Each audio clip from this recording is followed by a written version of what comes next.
SEC play is here. We're going to recap New Mexico. We're going to talk about the press conference, talk about what is ahead in a brand new Village Vice. He's Zach Blackerby. I'm Brad Law. Village Vice is brought to you by mybookie.ag. Use promo code NEXTROUND at mybookie.ag. They'll double your initial deposit. So have some fun with that. Make a few mistakes if you want to. It's fine. You're going to be covered. Make sure to use promo code NEXTROUND and kick off the football season the right way if you haven't already done it with mybookie.ag. All right, a little different tone this week, Zach. A little different feeling. Conference play. We've seen Brown. Like a lot has happened since last we were with you on the show. Yeah, no question. And I mean, it feels different. Like as soon as New Mexico was done, the talk was about Arkansas because nothing really matters unless you take care of business in conference play. And so we'll see what the Tigers do this week. But yeah, it feels different. No question. Did what you saw against New Mexico affect how you feel about the Arkansas game? Forget about Oklahoma. Let's just one at a time. Yeah. Did what you saw against New Mexico all the way across the board, offense, defense, individually, team, whatever, change what you expect against Arkansas? Yeah. 2 weeks ago, we're coming out of the Cal game. And if Arkansas would have been, the following day or whatever, I would have picked Arkansas to win. And now I think I'm in a spot. I'm not super confident about it, but I will be picking Auburn to win the game this weekend. So, yeah, I think so. I think the switch from Peyton Thorne to Hank Brown is what this program needed. It's what the fan base needed. You had to do something, and it was kind of a shot in the arm. Like, it really seems like it did energize Jordan Hare Stadium on Saturday. There's no question that it did. That ovation that he got during the lineups and kind of the energy throughout the ball game, and he never really did anything to throw that away. He took care of that energy no question. Well. I thought it was interesting that Coach Freeze said in his post-game presser that he made the decision Monday, that the decision was done. He just didn't tell anybody throughout the week. I understand that you want guys to not be affected. You don't want their practice week to be affected by that. That makes me think it was a little more punitive than it was anything else. Like it was more punitive and collective than it was, well, all right, we start Monday on with a blank slate and let's just see how you guys do throughout the week. There was a lot to like, Zach. I think Mike G tweeted this out. This was the number one thing for me regarding Hank. And there's plenty of other stuff to talk about from the weekend, but his average time holding the ball, 2 seconds. That's great. That's going through progressions. That's knowing where to go with the ball, what to do with it. That's quick decision-making. Your offensive line benefits from that. Everybody benefits from that kind of decisiveness. And then Hugh Freeze said today that he was 100% on his checks in the run plays. So a lot of positive stuff. I think those two stand out to me. Yeah, there's a lot of pros and cons for going to a younger quarterback. And the biggest concern typically is going to be, how do they respond when the game does speed up a little bit faster on Saturday? And it seemed like Hank was fine in all of those situations. And you could see him, like you could see with his eyes where he's going through progressions and the touchdown pass to Jarquez Hunter where it was a check down. It looks like he's looking somebody off and he goes back to Jarquez. It's just, it's everything you want. It's everything you want in a quarterback. Now, it's New Mexico, one of the worst pass defenses in college football. Yeah. Arkansas's isn't great, but it's going to take some time for a lot of the doubters to say, okay, is this guy really what we think he could be? Yeah. But all Hank can do is go out and play who you're supposed to play. And obviously that next one's Arkansas.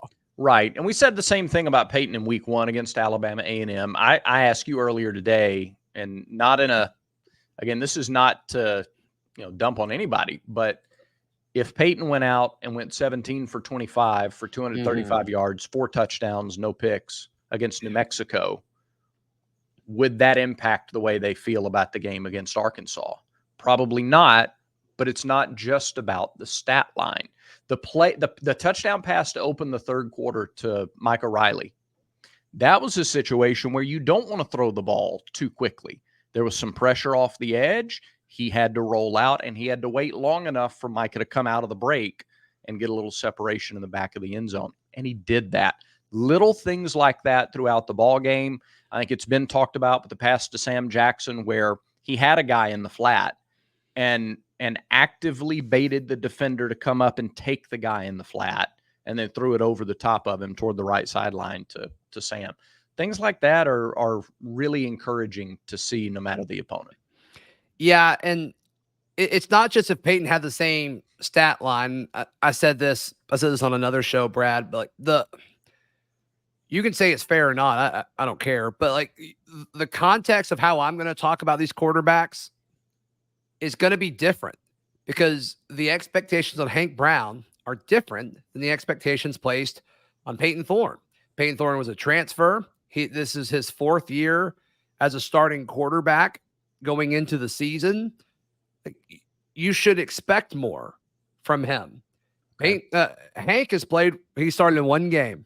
Yeah, he started in 1 game, and we've already kind of seen him do some things that we never saw Peyton do at Michigan State or at Auburn. And so I'm excited about the future with Hank. I'm excited about the upside that he represents.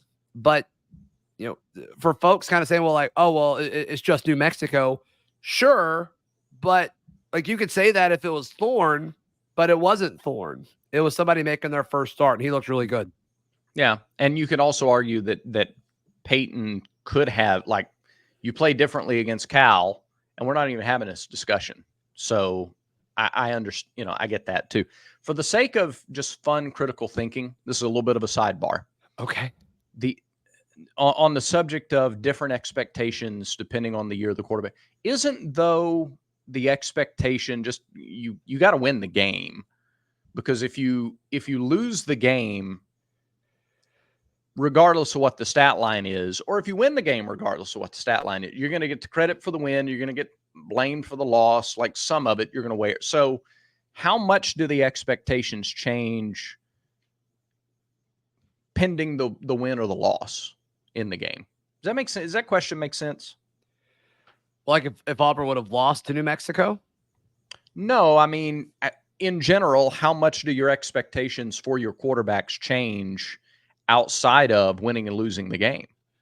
I mean, if you win the game, but the quarterback doesn't play great, how critical are you? If you lose the game, but the quarterback played outstanding and you lose anyway, like if he goes 15 for 19 for, 240 and 3 touchdowns and no interceptions, but for whatever other, maybe the defense was bad or whatever, does your expectation for the quarterback change based on winning or aside from winning and losing games?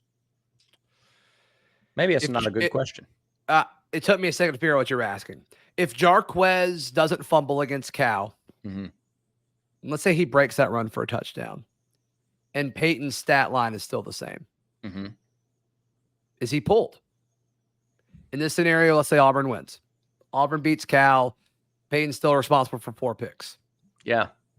I don't think he does. I don't think he gets pulled. I do. You think so? I do think he gets pulled. Yeah. But I would also argue that you're probably not trying to throw and rush, and your decision-making is different if you're up or if you're even tied late versus down a touchdown the whole game. So the whole, the dynamics of the situation change. Like, let me ask you this. Does Peyton get blame for the New Mexico State loss last year? Like, does that get put on his record as a black mark? Yeah. Okay. Go back and watch the game. He played outstanding in that game.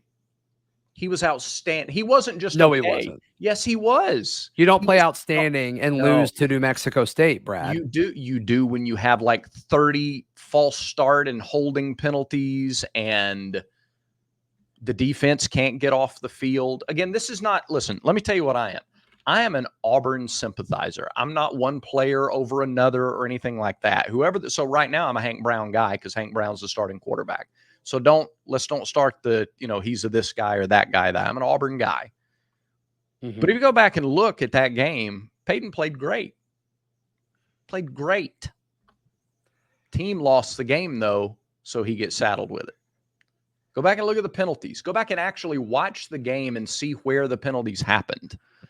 I know what's coming in the comments. I understand that, but I can't meet you there. Okay. I can't meet you there. Will you go back and watch the game? No, I'm not ever Okay. watching that game again. No way. All right. Then, okay. 15 for 19, but he threw for 148 yards. So he's throwing it like 3 feet a pass. 10 yards of completion. Average completion, 10 yards. Average completion is a first down. I can't. What were the penalty numbers? What were the... Let me see if I can pull that up quickly. What was third down defense? While you're looking that up, this is I've sidebarred us so much on this. Barner Supply Company. You'll never get sidetracked when you shop with barnersupply.com. Hardworking, blue collar, heart of gold Auburn people at Barner Supply Company. Top quality merchandise, shirts, hats, stickers, koozies, lots of other stuff. And for a while longer, when you buy a hat like this one or like that one back there, you get a free koozie. Just use our promo code Village Vice, no spaces, Village Vice at checkout. You're going to get a free koozie with the purchase of a hat. Many of you are taking advantage of this.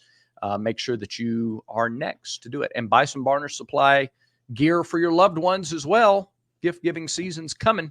BarnerSupply.com. Our promo code Village Vice. So in that game, Auburn and New Mexico had the same amount of penalties for the same amount of yards.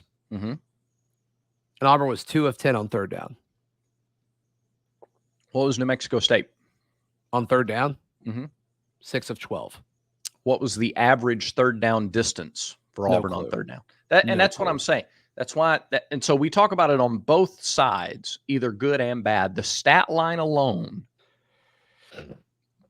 doesn't tell the story. I would venture again, and I've gone back and watched that game because I wanted to know if this argument held up. I did this over the summer. This was the wildest take ever. It's brutal to go back. But like third and long, every play is third and long.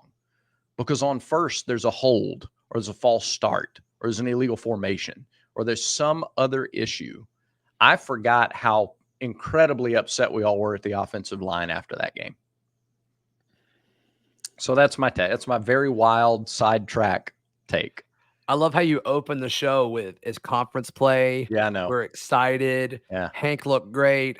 Peyton was awesome against New Mexico State last year. What a wild ride. No, I walked through that door because of the assertion that your expectation is different based on who the quarterback is and whether he's a senior or junior or a freshman or redshirt freshman. And I don't know. What do you guys and gals watching, what do you think? Do your expectations for the quarterback change based on how many years they've been in your program or an offense or college football in general? I don't know that they do. I think it's win or lose. I think if you win, you get credit. You lose, you get blame. And I think the average Auburn fan would rather see Auburn go 7-5 with Hank than go 7-5 with Thorne. I agree with that. Yeah, because there's a natural assumption that next year Hank can improve on that, whereas Peyton couldn't because he's finished after this year. Right. I get that. But you just brought up that you didn't know if there should be different expectations based on how long they've been playing for. Yeah, I'm saying at the end of the day, whether you win or lose the game is how people judge the quarterback. I don't necessarily think that the performance game by game is criticized much differently for either. Got it. So there's a lot of people that disagree, but like wins is a quarterback stat as far as I'm concerned. Mm-hmm. So I'm fine with that. Sure. I don't think that's a wrong thing. I don't think that's a wrong way to look at it. You know what you're signing up for when you go to play quarterback. It's going to probably be unfair in a lot of situations, but you know that. Yeah. You know that. So I agree with that too. I think so. I think wins is a quarterback stat. I think we come back and meet at that point and agree on that for sure. Okay. All right. Yeah. So wild. I know. You think he played well against Cal?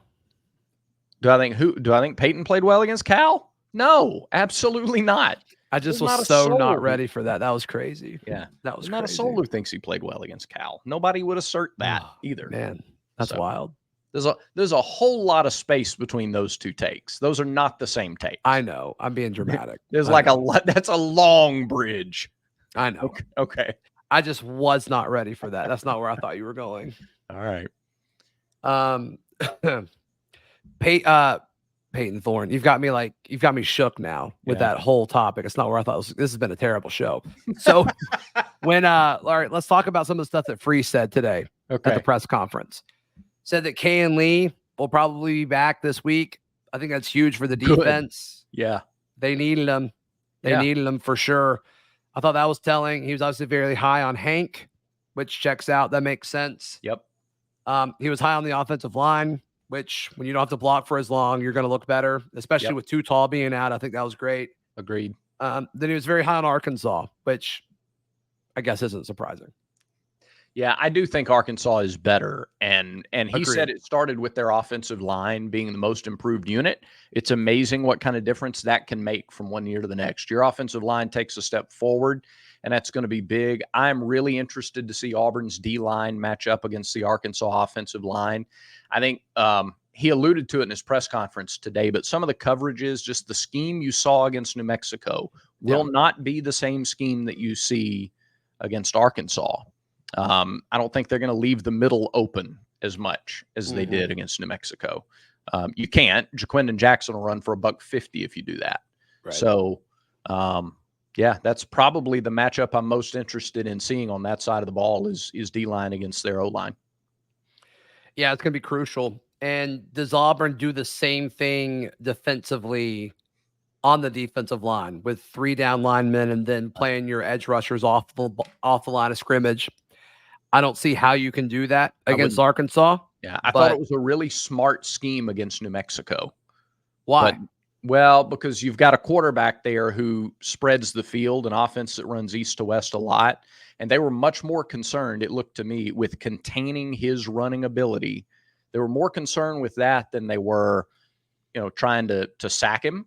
And you can overrush, you rush upfield too far and give him a wide open lane. All of a sudden he breaks off a 30-yard run.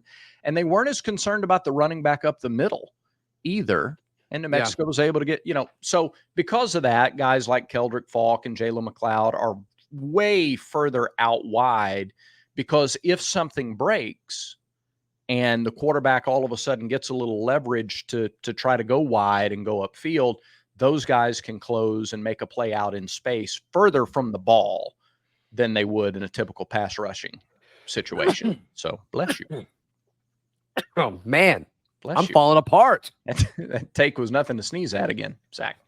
I think it's going to be different. I think it's going to be different. And it's just so interesting. And he talks so high of Petrino and his offensive scheme and how they kind of force you to defend so much. And that's what Arkansas has forced opposing defenses to do, is they throw a lot at you. Yeah. So now they were susceptible on the edge against UAB last weekend. So if you can seal the edge, get good blocking from the receivers, love Jarquez and DeMar and Jeremiah really in space, I think you can get to them there. But, offensively, a dual threat quarterback and a really solid running back and a strong offensive line, that's a formidable test without question. Yeah, you're right. You're right. You know what else is formidable? Roback. Roback.com, baby. Use promo code VICE20 for 20% off your order. They've got the best looking shirts and the best looking hoodies. You just look down to see if you were wearing one. You're not. You look good, but you'd look better if you were wearing some Roback action. I love the quarter zips. I've been wearing the quarter zips, especially in the evening. It's not quite as hot as it has been in the evening, but love everything that Roback has to offer. So go to Roback.com, RHOBACK.com. Use promo code VICE20 for 20% off your order. Brad, anything else that Freeze said today stand out to you? No, there's a lot of traction on the "this is the way we build the program" comment, really bragging on Braden Joyner. Tate Johnson's another. He's from LaGrange. It might as well be Auburn. Sure. So, called out Cam Coleman and some of the other guys that are local and they care about playing for Auburn. And, it's always good to highlight that. That's clearly the pitch in recruiting. It's clearly a pitch, within the culture of the team, or an emphasis, not a pitch, but an emphasis. I don't know. Otherwise, pretty standard presser. For it to be like the first, I guess it's midweek or whatever, his regularly scheduled presser that's not a post game. after a quarterback's first start, it was shockingly tame to me. Talking about he only had 3 things really that needed to be corrected, and 2 were don't go to this guy, go to that guy. Tells me there's really only one big issue other than clock management. And it's not like look, Auburn dominated field position, special teams. The return game gave them short fields. They had 4 drives started on the plus side of the 50 and 1 other that started at their own 49. They dominated first down too. Very rarely did they get fewer than 5 yards on first down. That's advantageous. The quick start helps, but Auburn did trail twice. Like he took the field trailing 2 times in the first quarter and not fazed by that. So I thought that was worth noting. Yeah. Yeah. I mean, his poise, his poise is, I mean, you can't teach that. I don't care how much experience you have. His poise is something else. And we saw that. That. So we'll see if we see it against Arkansas. I mean, that's the big question, right? Is what does it look like against an SEC team? So you got a chance to really right what everybody thought was lost after the Cal game these next 2 weeks. Now you take them one at a time, but you can sort of jump right back on the same track or very close to it if things go your way the next 2 weeks. Both of these opponents the next 2 weeks are absolutely beatable. Both could also come in here and win. But that's they're right. Absolutely, it's like objectively, they are beatable. No question. Yeah, and if you beat both of them, it's like, all right. Like most of us would have taken 4-1 going into Georgia. It's just most people thought that one would be Oklahoma. But yeah, if you start out 2-0 in a conference play, everything that you want is still on the table. 8-4 is still on the table if that happens. Because like I think Auburn wins in Kentucky now. Vanderbilt's fallen off a cliff. Like, I mean, that pretty much gets you there if you just take care of business. And I still don't know who A&M is. I don't know. I have no clue. I agree. No, Florida doesn't prove anything. Florida win doesn't prove anything. Right. Yeah. And then like the whole Notre Dame thing is like, is Notre Dame good? Like, was that a big game? Like, we don't know. There's still so much we don't know about this conference, which is fun. Which is why, like, as it relates to Auburn or anybody else, we have to, especially in September. It's different if it's November. Yeah. But in September, we got to get off the last week plays into this week, and you're not going to know exactly what's going to happen this week if you're only basing it off what happened the week before. Right. It was not. That's right. Yeah. I mean, everything's so fluid now, and it's fun. It's entertaining, but yeah, it's just impossible to know. So, all right. Yeah. We'll be breaking down Auburn and Arkansas all week, baby. All week. Happy SEC season to everybody. Brad, that about does it for today's show. It does. We appreciate everybody subscribing to the channel. Lots of new subscribers lately. We thank you for that. Thanks for liking and commenting. I'll read them all. There will be lots of comments on this video. I know. I'll read them all with a smile on my face. Thanks everybody for watching. Remember, until next time, everyone has vices. Make sure Village Vice is one of yours.